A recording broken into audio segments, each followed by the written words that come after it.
This video explores the idea that Helen Keller, a celebrated American author and political activist, may have been a fraud.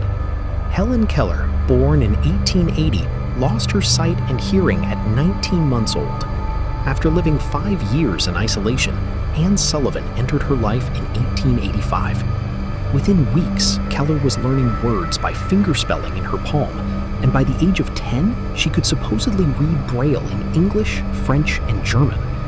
She was friends with many famous inventors, politicians, and businessmen, writing numerous books and essays while becoming a political activist, suffragist, and socialist. Some of these are indisputable, but others, well... Sullivan, who met Keller when she was 6, controlled her education, what she learned and how she learned it. A key development happened when she married John Albert Macy in 1905. Macy was a Harvard-educated literary critic who became active in Keller's works, admitting to editing them. Sullivan was Keller's sole interpreter and was married to the literary critic that admits to editing Keller's work. The result? Demonstration number 1 really requires a live audience.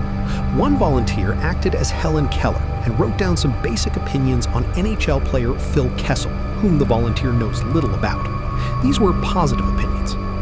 The second volunteer was an NHL-savvy person acting as John Albert Macy, who took those opinions and edited them into making a case for Phil Kessel being vastly overrated. The resulting opinion was read to the audience, and they were asked whose words they think were read to them. The audience overwhelmingly felt that the words came from the volunteer Macy.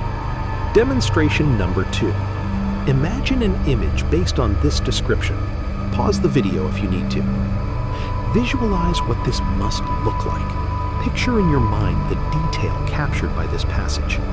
I'm guessing you have something vivid, an elaborate scene that likely resembles this picture in many ways. Now, think of what experiences you relied on in order to create that mental image. Perhaps a fireworks show for 4th of July, maybe a vacation you took on the water, castle scenes in a fantasy movie. Now consider that description was supposedly written by someone with no sight or hearing since before turning 2. Michael Anagnos, a prominent booster of the Perkins School of the Blind, published Keller's short story The Frost King in an alumni magazine.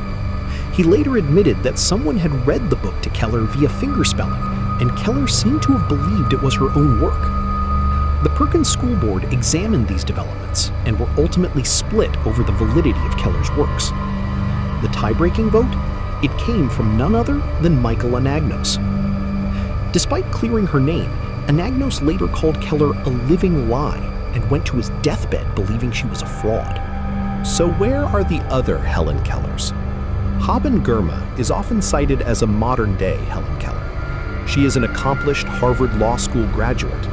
Her condition, however, was progressive and began in childhood. Robert Smithdas became the first deafblind person to earn a master's degree. He published award-winning poetry. He lost his sight and most, not all, of his hearing at age 5. Laura Bridgman preceded Keller by 50 years. She mastered language, literature, and basic math, proving the concept of teaching the deafblind was possible, but her output pales in comparison to Keller's. Marie Hurton was born completely deafblind in the same time frame as Keller. She had no language until the age of 10, and while she learned to communicate, she never produced literary work of any sophistication. Despite all medical and educational advances since Keller's time, we don't have a steady stream of deafblind persons with similar outputs, and those that do seem to have later and more modest sensory losses.